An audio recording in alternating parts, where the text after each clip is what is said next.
கன்னிராசி. கன்னிராசி இந்த சனி வக்ர பயிற்சி எப்படி மேம் இருக்கு, என்ன பலன் கொடுக்க போகுது? பொதுவாக வந்து பார்த்தீங்கன்னா மேடம், இந்த சனி பகவான் கன்னிராசி அன்பர்களுக்கு கண்டக சனியாக இருக்கார். கண்டக சனியாக இருந்து நான் உங்களுக்கு குட்டி குட்டி ஆக்சிடென்ட்ஸை கொடுப்பேன், மெடிக்கல் எக்ஸ்பென்சஸ் கொடுப்பேன், கணவன் மனைவி உறவில் ஒரு பெரிய பிரிவினை ஏற்படுத்துவேன் இப்படின்ற ஒரு மைண்ட் ஸ்டேஜில் சனி இருந்தார். அவர் வீக் ஆகுறாரு, வக்ரகதி அடைகிறாரு, ஸ்லோ டவுன் ஆகுறாரு அப்படின் போது ரொம்ப நல்லது அப்படி இல்லை. ஃபர்ஸ்ட் விஷயம் அதுவே நல்லது. குடும்பம், எங்க குடும்பம் இப்படிப்பட்ட குடும்பம், கௌரவமான குடும்பம், 5 தலைமுறைக்கு முன்னாடி நம்ம ஜாதகத்துல பார்த்தா அதுலயே இருக்கும் சில விஷயங்கள். புரியுதுங்களா? 5 தலைமுறைக்கு முன்னாடியே 5 தலைமுறை, அதாவது 3 தலைமுறை 4 தலைமுறை முன்னாடி ஜாதகமே பார்த்தா எங்க குடும்பம் வந்து பாத்தீங்கன்னா பயங்கர கௌரவமான குடும்பங்க, நாட்டாம குடும்பம், வந்தா எல்லாரும் எந்திரிச்சு நிற்பாங்க, கும்பிடுவாங்க, காலில் விழுந்து இப்படி எல்லாம் சொல்லுவாங்க. ஜாதகத்தை பார்த்தா தெரிஞ்சிடும். உன்னோட வயது குறித்து எத்தனை ஆசைகள் இருக்கோ அதுல சில ஆசைகள் நிறைவேறும் அப்படின்றது சொல்லலாம் மேடம். அதுக்கப்புறம் 6ஆம் பாவத்துக்கு அதிபர் கடன். பொதுவாக வந்து பார்த்தீங்கன்னா காலபுருஷனுக்கே 6ஆம் பாவம் மேடம் கன்னி. அப்போ கன்னி மட்டும் எப்பயுமே கடன் வாங்குறாங்கன்னா திருப்பி திருப்பி திருப்பி திருப்பி அந்த கடன் வாங்கணுன்ற உந்துதல் இருந்துகிட்டே இருக்கும். அப்போ என்னதான் பண்றது, நடந்தே போய் பால் வாங்கி வந்துருங்க. நம்ம வந்து வீட்டுக்குள்ளேயே இருந்தா கூட உழணுன்றது இருக்கு. முடிஞ்ச வரைக்கும் சிவ வழிபாடு பண்ணிக்கலாம். ஆமா, சிவ வழிபாடு பண்ணுங்க. ஐயோ அப்ப என்ன பண்ண முடியும், நாங்க ஒரே இடத்துல உட்காந்துட்டே இருக்கலாமா அப்படின்லாம் பண்ண முடியாது இல்லைங்களா? கொண்டாட்டி என்ன சொன்னாலும், கன்னிராசி பெண்கள் கணவர் என்ன சொன்னாலும் நீ தான் எனக்கு சாமின்னு காலில் விழுந்துருங்க. இல்லைன்னா அவங்களோட பேச்சு ரொம்ப ஜாஸ்தியா இருக்கும். லைஃப்ல வந்து பாத்தீங்கன்னா ஒரு பிரிவினைக்கு இது பிள்ளையார் சுழியா இருக்கும். ஓகே, இதுல கவனமா இருக்கணும். அதே மாதிரி பாத்தீங்கன்னா உடல் சார்ந்த உபாதைகள் இருக்கு அப்படின்னா டாக்டர் 1 சொன்னா 2 செய்யணும். அப்படின்னா என்ன அர்த்தம், டாக்டர் உப்பு போடாம சாப்பிடுன்னா 2 மடங்கு உப்பு போட்டுக்கணும். அப்படி இல்ல, உப்பே கண்ணால கூட ஆமா 3 கிராம் உப்புமா, உனக்கு கிட்னி ப்ராப்ளம் ஸ்டார்ட் ஆச்சு, 3 கிராம் தான்மா உப்பு, சரி ஓகே நான் உப்பே இல்லாம சாப்பிட்றேன் சாமி அப்படின்ற மாதிரி அந்த ஆஸ்பெக்ட்ல நம்ம யோசிக்கணும்.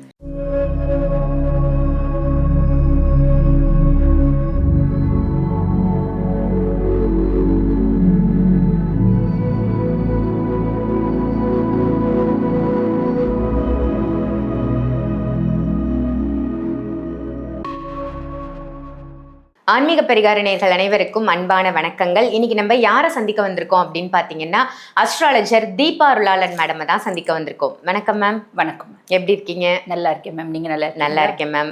ரொம்ப சிறப்பா இருக்கு உங்களுடைய பதிவுகள் எல்லாம். நிறைய வித்தியாசமான பயிற்சிகள், ஒவ்வொரு மாசத்துக்குமான பயிற்சிகள் என்ன, அதே மாதிரி நம்ம பெரிய பயிற்சிகள், குரு பயிற்சி, சனி பயிற்சி, இதெல்லாம் நிறைய நல்ல நல்ல பதிவுகளா கொடுத்துட்டு இருக்கீங்க. மக்களும் ரொம்ப இன்ட்ரெஸ்டா ஒவ்வொரு பதிவையும் பார்த்து நமக்கு கமெண்ட்ஸ்லாமும் கொடுக்குறாங்க, உங்களுக்கு கால்ஸ்லாமும் வரும் அப்படின்னு நினைக்கிறேன். நிறைய பாராட்டுகள் நம்ம சேனலுக்கும் வந்துட்டு இருக்கு. உங்களுடைய பதிவுகள் எல்லாம் நல்லா இருக்கு, மேடம் கொடுக்கக்கூடிய பதிவுகள் எல்லாம் சூப்பரா இருக்கு, ரெகுலரா பண்ணுங்கன்னு நிறைய பேர் சொல்லிட்டு இருக்காங்க. ரொம்ப ரொம்ப சந்தோஷமா இருக்கு. அதுக்கு உங்களுக்கு முதல்ல வாழ்த்துக்களை தெரிவிச்சுக்கிறேன் மேம். இப்ப இன்னைக்கு நம்ம பார்க்க போறது வந்து சனி வக்ர பயிற்சி. ஜூலை மாதம் 27ஆம் தேதி வருது. அது வந்து எத்தனை மாதங்களுக்கு இருக்கு, எத்தனை நாட்களுக்கு அது கண்டினியூ ஆகுது, ஒவ்வொரு ராசிக்கும் வந்து என்னென்ன மாதிரி விஷயங்கள் அந்த சனி வக்ர பயிற்சியில மக்களுக்கு நடக்க போகுது மேம்? கண்டிப்பா மேடம். இப்ப நிறைய பேருக்கு என்ன தோணும் அப்படின்னா, இப்பதான் சனி பகவான் பயிற்சியானார், சனி பகவான் பயிற்சினால நம்மளுக்கு இந்த மாதிரி நல்ல விஷயங்கள்லாம் நடக்க போகுது அப்படின்னு சொல்லியிருக்காங்க. இப்ப சம்பந்தமே இல்லாம சனி வக்ர பயிற்சின்னு ஒண்ணு கொடுக்குறாங்களே அப்படின்ற ஒரு எண்ணம் வரும் மேடம். அப்ப சனி வக்ர பயிற்சி அப்படின்னா என்ன அப்படின்னு மக்களுக்கு புரிய வைக்கலாம். பொதுவாக வந்து பாத்தீங்கன்னா மேடம், சனி பயிற்சி அப்படின்றது சனி ஒரு ராசியில இருந்து இன்னொரு ராசிக்கு டிராவல் பண்ணி போறது அப்படின்னா அதுக்கு அவரு 2.5 வருஷம் காலகட்டம் எடுத்துப்பார், ஒரு ராசியில இருந்து இன்னொரு ராசிக்கு போறது. இப்ப சனி பகவான் மீனத்துல இருக்கார். மீனத்துல இருக்கவர் இப்ப வக்ரகதி அடைகிறாரு, அததான் வக்ர பயிற்சி அப்படிங்கிறாங்க. வக்ரகதினா மீனத்துல இருந்து அவர் கும்பத்துக்கு வர்றது இல்லை மேடம், ராசி மண்டலங்களை கடக்கிறது இல்ல, மீனத்திலேயே தான் இருப்பாரு, நட்சத்திர பாதத்தை கடப்பார், மீனத்திலேயே இருப்பாரு. ரொம்ப சிம்பிளா சொல்லணும் அப்படின்னா ரொம்ப ஸ்லோவா மூவ் ஆவாரு அப்படின்னு சொல்லலாம். நல்ல ஸ்பீடா ஓடிட்டு இருந்த சனி பகவான் ஸ்லோ மோஷன்ல போறாரு அப்படின்னு வச்சுக்கலாம். ஆல்ரெடி அவர் மந்தம் தான் இருந்தாலும் அந்த மாதிரி நம்ம மைண்ட்ல வந்து செட் பண்ணிக்கலாம். சோ இந்த சனி பகவான் வக்ரகதி அடையக்கூடிய காலகட்டத்துல என்ன அப்படின்னா இட்ஸ் ரெவ்யூ பீரியட் அப்படிம்பாங்க மேடம். வாழ்க்கையில இது ஏற்கனவே நடந்துருச்சையா நம்மளுக்கு திரும்பவுமா அப்படின்ற மாதிரி விஷயங்கள் வரும். நல்லதுலயும் நம்ம அப்படி யோசிக்கலாம். சில மன கஷ்டங்கள், மனசஞ்சலங்கள், உறவுகள் கிட்ட ஏமாந்தது, உறவுகள் கிட்ட சந்தோஷப்பட்டது, குழந்தைங்களால மதிக்கத்தக்க ஒரு பேர் வாங்குது, குழந்தைங்களால கஷ்டப்பட்டது எல்லாமே திரும்பி வராம இருக்கும் லைஃப்ல. It's a review period. நம்மளுக்கு ஒரு கர்மிக் லெசன்ஸ் அப்படின்றது வரும். உறவுகள் எல்லாம் டெஸ்ட் மோட்ல போறாம இருக்கும். நம்மளுக்கு இவ்வளவு வந்து பாருங்க சூப்பரா உறவுகள்லாம் வந்து சேர்ந்தாங்க, திருப்பி உறவுகள் நம்மளை விட்டு பிரிகிறாங்களே, இந்த மாதிரி நிறைய விஷயங்கள் வரும் மேடம். ரொம்ப சிம்பிளா சொல்லணும் அப்படின்னா இந்த சனி பகவான் வக்ரகதி அடைஞ்சிருந்தாலும் அவரால் நிறைய நல்ல பலன்கள் அப்படின்றது ஆல்மோஸ்ட் எல்லா ராசிக்கும் இருக்க தான் செய்து. எந்தெந்த ராசிக்கு என்னென்ன பலன்கள் நம்ம பார்க்கலாம். அதுக்கு முன்னாடி இது எவ்வளோ காலகட்டம் அப்படின்னு நீங்கள் கேட்டீங்க. ஜூலை 27 டிசம்பர் 11 வரைக்கும் சனி பகவான் வக்ரகதி அடைஞ்சிருக்காரு மேடம். ஆனால் பலன்களை நம்ம 2ஆக தான் சொல்லணும். காரணம் என்ன அப்படின்னா, ஜூலை 27 டிசம்பர் 11 வரைக்கும் வக்ரகதி அடைஞ்சாலும் நவம்பர் 1 வரைக்கும் குருனோட பார்வை இருக்கும். 1/11 குருனோட பார்வை இருக்காது. ஆக வக்ரகதி அடைஞ்ச சனி பகவான் குருவின் பார்வையினால் கொடுக்கக்கூடிய பலன்கள். வக்ரகதி அடைஞ்ச சனி பகவான் குருனோட பார்வை இல்லாம குரு அதிசாரமா வந்து பாத்தீங்கன்னா சிம்மத்துக்கு போவார். சிம்மத்துக்கு போகும்போது கொடுக்கக்கூடிய பலன்கள் அப்படின்னு 2ஆ நம்ம சொல்லணும். அப்ப கிளைண்ட்ஸ் வந்து என்ன பண்ணணும் அப்படின்னா, மக்கள் வந்து அந்த ஸ்கிப் பண்ணாம பாக்குறாங்க அப்படின்னா நம்ம சொல்லக்கூடியது தெளிவா புரியும். நிச்சயமா. ஏன்னா இதுல 2 விதமான விஷயங்கள் மேம் வந்து சொல்ல போறாங்க. ஸோ ஒவ்வொரு ராசி நேயர்களும் உங்களுக்கான பதிவை வீடியோ ஃபுல்லா பாருங்க, ஸ்கிப் பண்ணாம பாருங்க. அப்பதான் 2 விஷயமும் உங்களுக்கு தெளிவா புரியும். இப்ப நம்ம ஒவ்வொரு ராசியா பார்த்துடலாம். கண்டிப்பா. கன்னிராசி இந்த சனி வக்ர பயிற்சி எப்படி மேம் இருக்கு, என்ன பலன் கொடுக்க போகுது? பொதுவாக வந்து பாத்தீங்கன்னா மேடம், இந்த சனி பகவான் கன்னிராசி அன்பர்களுக்கு கண்டக சனியா இருக்கார். கண்டக சனியாக இருந்து நான் உங்களுக்கு குட்டி குட்டி ஆக்சிடென்ட்ஸை கொடுப்பேன், மெடிக்கல் எக்ஸ்பென்சஸ் கொடுப்பேன், கணவன் மனைவி உறவில் ஒரு பெரிய பிரிவினை ஏற்படுத்துவேன் இப்படின்ற ஒரு மைண்ட் ஸ்டேஜில் சனி இருந்தார். அவர் வீக் ஆகுறாரு, வக்ரகதி அடைகிறாரு, ஸ்லோ டவுன் ஆகுறாரு அப்படின் போது ரொம்ப நல்லது அப்படி இல்லை. ஃபர்ஸ்ட் விஷயம் அதுவே நல்லது. அதுக்கும் மேலே குருனோட உச்ச பார்வை 9ஆம் பார்வை சனி மேலே படுது. ஆக சனி நான் இன்னும் செய்ய மாட்டேன்ப்பா, நீ பாட்டு நீ என்ன பண்ணுறியோ பண்ணு, நான் அமைதியாக இருக்கேன் அப்படின்ற ஒரு மைண்ட் ஸ்டேஜில் சனி இருக்கார். இது ஒரு பெரிய ப்ளஸ் அப்படின்லாம்.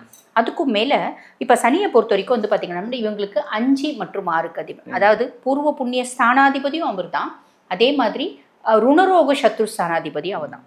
அப்போ பூர்வ புண்ணிய ஸ்தானாதிபதி வக்ரகதி அடைஞ்சிருக்கும் போது என்ன ஆகும் அப்படின்னா மேடம், ரொம்ப சிம்பிள். எங்கள் பூர்வீகத்தில் ஏகப்பட்ட சொத்து இருக்குப்பா.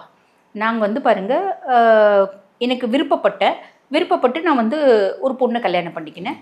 எங்களுக்கு ஜாதி மதம் இது எத்தனையோ பிரச்சனை, கல்யாணம் பண்ணிக்கினேன், வீட்டில் ஒத்துக்கவே இல்லை. எங்கள் குடும்பம் ரொம்ப கௌரவமான குடும்பம், லவ்வெல்லாம் எங்கள் குடும்பத்தில் இல்லவே இல்லை அப்படின்னு தான் சொல்லுவாங்க ஒரு குடும்பத்துலேயும். ஆனால் எல்லா குடும்பத்துலேயும் ஒரு லவ்ன்றது இருக்குதான். இல்லை மேடம், அப்படின்னு தான் சொல்லுவாங்க. எங்கள் குடும்பம் அப்படிப்பட்ட குடும்பம், எங்கள் குடும்பம் இப்படிப்பட்ட குடும்பம், கௌரவமான குடும்பம்.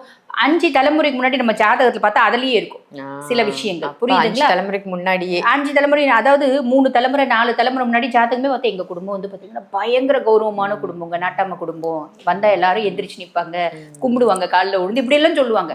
ஜாதகத்தை பார்த்தா தெரிஞ்சிடும். இவங்களுக்கு தெரியாது. இவங்க என்ன பண்ணுவாங்க, இவங்க அப்பா வாழ்ந்தது, இவங்க தாத்தா வாழ்ந்ததை வச்சு இவங்க சொல்றாங்க. அவங்களுக்குன்னு ஒரு பர்சனல் இருக்குன்றது இவங்களுக்கு தெரியாது.